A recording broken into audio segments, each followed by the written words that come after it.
Welcome back, everybody, to our Fireside Chats. Happy Friday to you. Today, we've got another special episode, and we're going to be talking about some of the latest technology in market research and research in general, all about eye tracking, emotional detection. And we've got an amazing entrepreneur and founder here, Adam from RealEye, founder and CEO, who's going to be joining us to really take us through the latest and greatest in eye tracking technology, how you can build it into your surveys.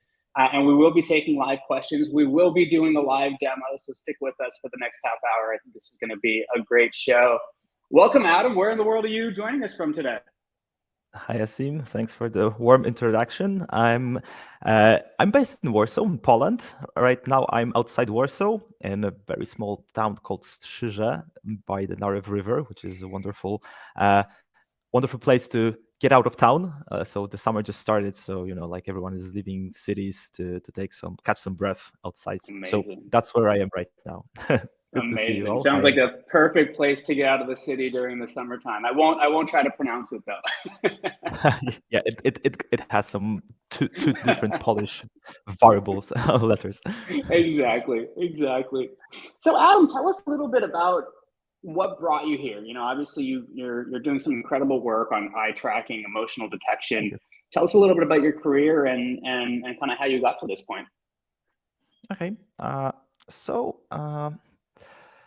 I have a background in technology, so I was graduating computer vision. So basically, what I was doing was during the studies, I was having fun with Webcam as a source of data, and I was just playing with the data to do some different projects during my kind of like student's life with some scientific clubs and so on. On the other hand, I was really into user experience. I also graduated management school when the topic was most about online marketing. And then I met for the first time a topic of eye tracking. And actually, I was really surprised how expensive this type of research was. So the company who got to the classes taught us that the research like this can cost in between, like the smallest one, between 5 to 10K USD for just like say like a single page with several sub pages. So a light bulb immediately came up into my mind since I had some experience with computer vision. I was like, hey, this is not so expensive data to collect, whether we can use some other data collectors. And after that, nothing happened in this field, to be honest. So I was involved in several other companies, in several other startups, targeting different markets. And after these experiences, I came back to the topic of user research, of user experience, and the Webcam-based eye tracking platform got its own MVP, minimal viable product. It got online. It got really well, really great responses on several, let's say, how to say it, several people who really were into the market. For instance, David Darmanin, the ex-CEO of Hotjar,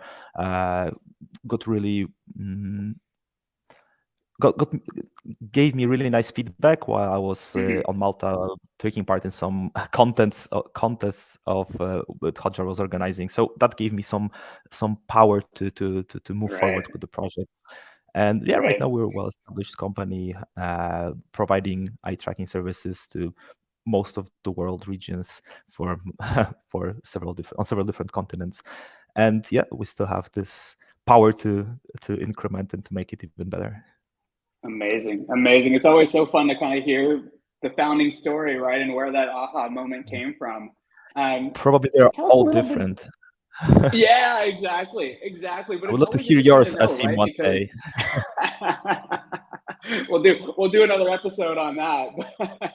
But tell us a little bit more about that kind of aha moment where you realized, like, whoa, this eye tracking stuff is actually really expensive. Like, why was it so expensive, before computer vision? Is it because you needed to bring people like into an environment with lots of equipment? Why were these things so expensive to run before computer vision? Yeah, basically several ingredients. What you mentioned was one of them. So probably the first one is that you need to equip with a special hardware that was usually infrared detectors, infrared sensors for eye tracker, USB plugged.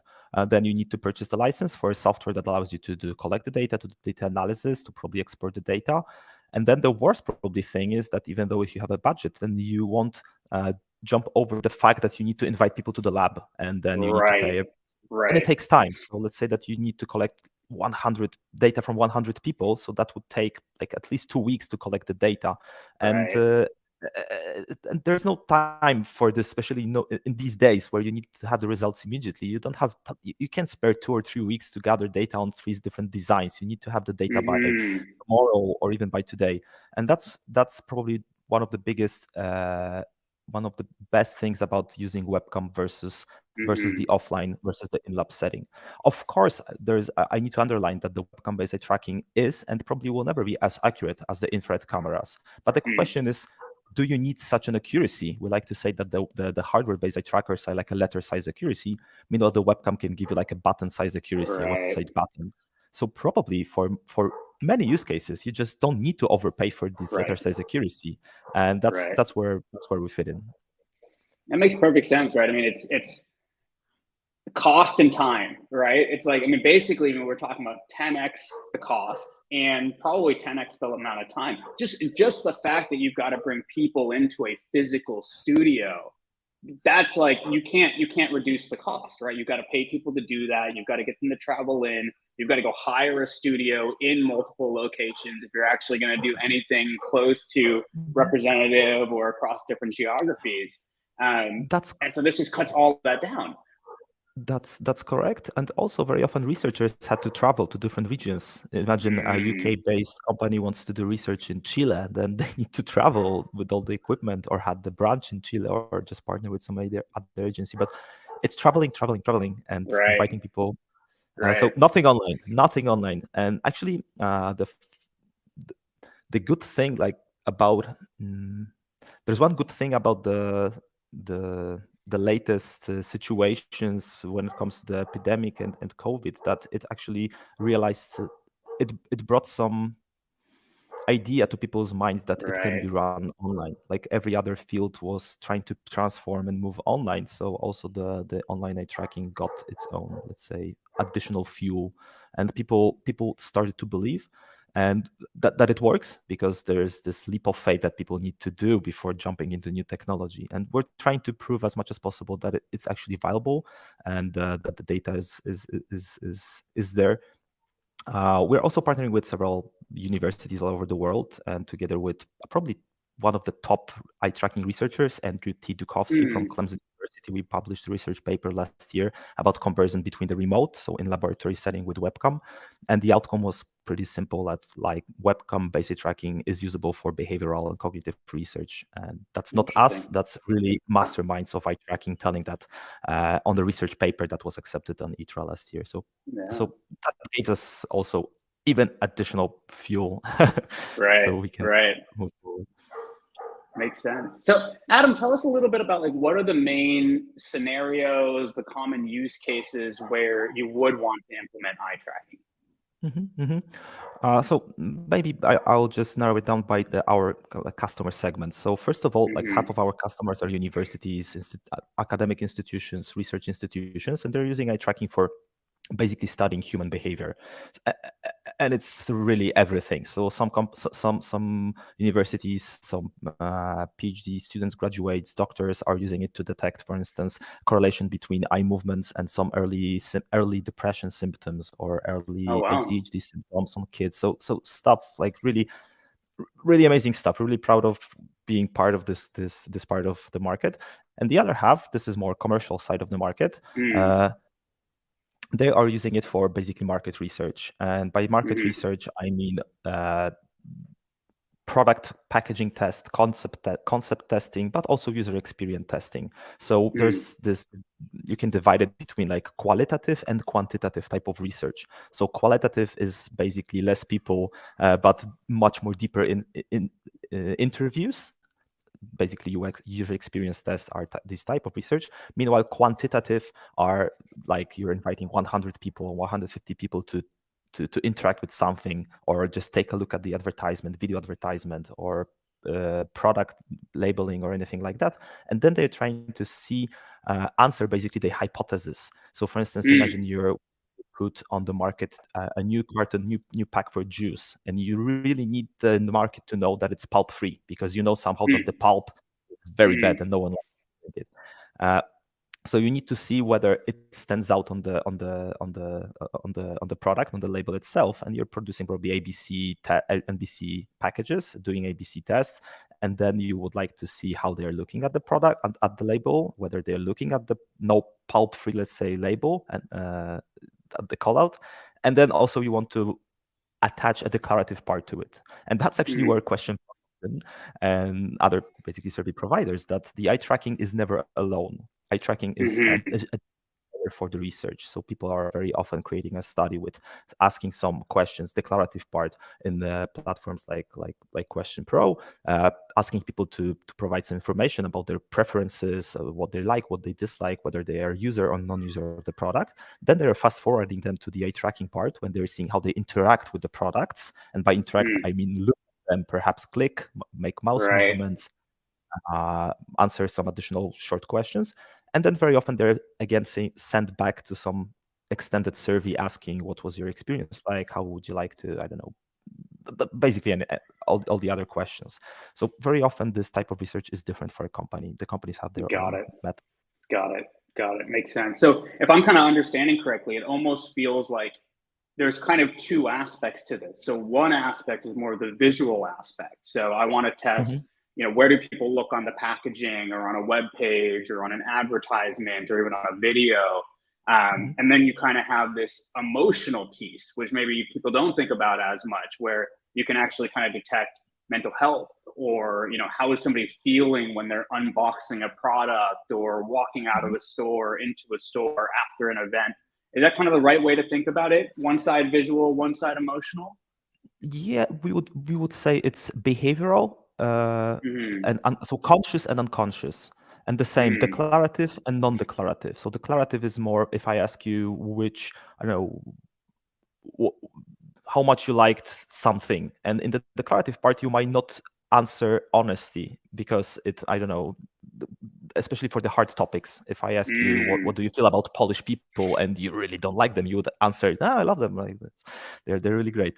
And in the unconscious answer, unconscious mechanisms would try to detect your correct answer. It's like lie detector. So very similar here. If someone is watching a video advertisement, we can somehow detect whether he or she was paying attention to the video by using the attention K coefficient factor that we also implemented. So we can see whether someone was paying attention and which moments got the most viewers, the most attention. But asking these people afterwards, were you paying attention, is something different because there's a place to put some lie into the data. So that's really interesting. I mean, that whole kind of lie detection piece, it just kind of confirms what you're already getting in some of the quantitative data, right? And this is something you face a lot in quant research, right? Is like fraud. Are you actually getting the right answers from people? Or are they just going in and saying whatever they want to?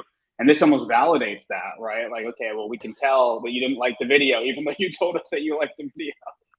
Kind of, yeah. So it's like an additional layer for research. I don't think anyone would take such an important decision of whether to place the new product on the market just based on eye tracking. That's a highly extensive research, but the eye tracking and the other type of behavioral data can give some additional answers and provide some additional data layer, which in these days it seems like it's really important to get as much data as possible before making any decisions that can cost you a lot by, I don't know, replacing the entire product from the market because the non-pulp, the pulp-free information was not properly displayed on the box or things like this. Makes sense. Well, Adam, let's maybe fire up a demo. We'd love to see kind of how it all works. I know that you've built it into Question Pro, so you can kind of see the quant and the eye tracking piece of it. And while Adam pulls that up, again, we are live. Ask some questions here. We're going to kind of go through a live demo. We want to make sure this is really understandable and tangible for folks. So let's jump into it, Adam. Let's take a look. How does it all work? Okay, so I have my two tabs open. The first one is Question Pro and the second one is RealEye. So let's just start by creating new survey on Question Pro. So let's say that we're going to have a survey before the eye tracking part, asking people their, I don't know, the demographic data, and the second survey after the eye tracking part. So we're going to merge it all within one flow. So let's say pre-survey.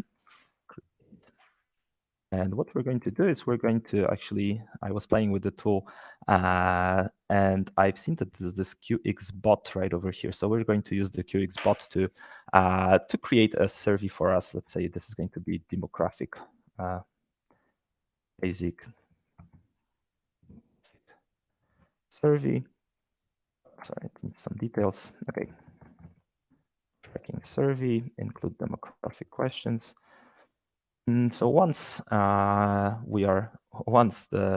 bot is generating some possible questions, well, I'm going to navigate to RealEye and create new basic stimuli types of tests. So on RealEye, as mentioned, there are several different types of tests you can run. Either the image is video-based, mockups, websites, or screen recordings. I'm not here today to demo the entire RealEye. By the way, I invite you to our webinar that we're going to have soon about the entire product. What I'm going to do today is I'm going to create a very basic type of study based on a few images. So what I need to do here is to just create my study, define which devices I would like to run the test with. So let's say we're just going to accept desktop devices, and I would like to enable external tool integration. And here I'll need to place the link from Question Pro ending survey. So let's go back to the Question Pro. This is the big survey, the beginning survey. I think it will be probably ready soon. So I'll go back to this step. Meanwhile, I'm going to continue with RealEye.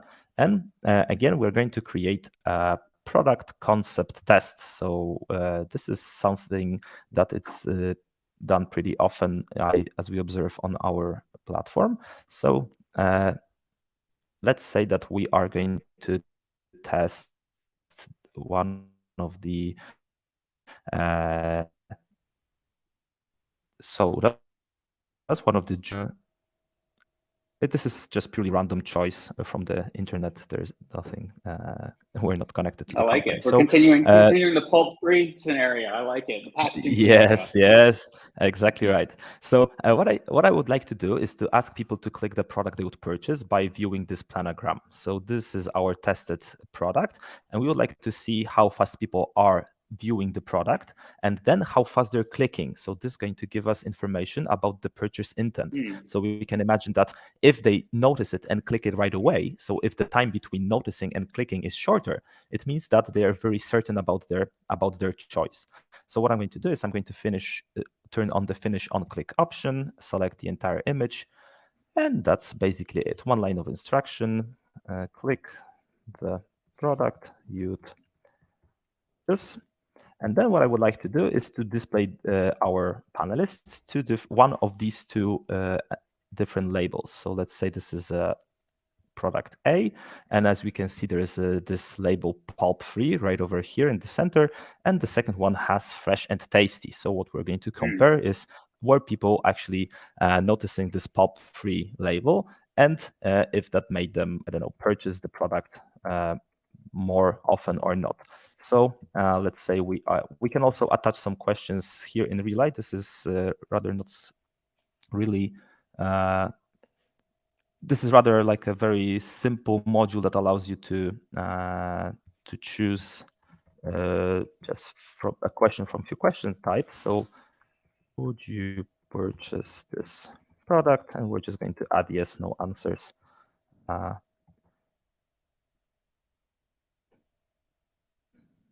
To see whether they will purchase it, and let's say how much you like the product. There's going to be a second question. So after displaying this this image, we're going to have these two questions, and I'm going to do the same here. So choice question, yes, no. And the second one, 1 to 5 rating scale, how much you liked it. Okay, so the study is basically ready to run. We have the planogram that's going to be displayed as the first one, and then one of these two will be presented. So what let's go back to the survey. So right now the survey is ready. We can choose from 19 questions that were generated for the eye tracking. So just for this test purpose, I'm going to choose, I don't know, just three questions to the first survey. And then what we need to do is to redirect people at the end of this question pro survey to RealEye. And to do that, we have this finish options, and we need to set the finish option to automatic redirect. So as you can probably imagine, we need to redirect people to link of this test. So in RealEye, all the tests are being handled online, just like in the Question Pro. So people don't need to leave their web browser at any time. So this is the link that I'm just going to paste, and it means that people will be redirected to RealEye link. And one last thing, again, I said that I would like to have another Question Pro survey at the end. So it's going to be post survey. And I'm just going to add a simple question, not using the bot. Or actually, I'm just going to add, let's say, a thank you page. So thanks for participating. This can be anything. This can be questions or anything. The important thing is that I'm taking the link to this survey and pasting it in RealEye in the study setup. So we've already been here. What I haven't done is place this link as the finish URL option. Basically, that's it. So right now we have everything prepared to gather the data, and to start gathering the data, what we would need to do is to share the pre-survey link from Question Pro to the panelists. So let's say that I am a panelist right now. So let's say that I just got this link from, I don't know, email, messenger, or from my panel provider page. So I'm a panelist and I will be paid for that by the study owner. Let's start. What's your age? These are the questions that were generated by the bot that I chose. Right now, I'll be redirected to RealEye. And it's important to notice that also advanced integration is possible. So right now, this is just a hard redirection, but there is also an option to pass some additional parameters in the URL. So by doing this, we can control the panelist ID, we can control the quality, we can control the numbers of panelists. So let's imagine that I'm a panelist again. So what I'm doing right now is I'm calibrating my face and my eyes to the system. So what I need to do is I need to look at this dot running all around the screen. What happens now is the system learns how my face and my eyes basically looks like while I'm looking at different parts of the screen, and the calibration is happening on 3 different backgrounds. This is because the monitor itself is also pretty intense source of light. So the system needs to learn with different lighting conditions how my eyes looks like. After this part, I'll be asked to destroy dots just using my eyes. So I'm doing it. So my mouse is here, and I'm just looking at these dots. If I wouldn't be able to do that, I would need to recalibrate, but I'm capable of doing it. Therefore, I can move forward. And the test starts. Please look at the following materials. Click the product you would purchase.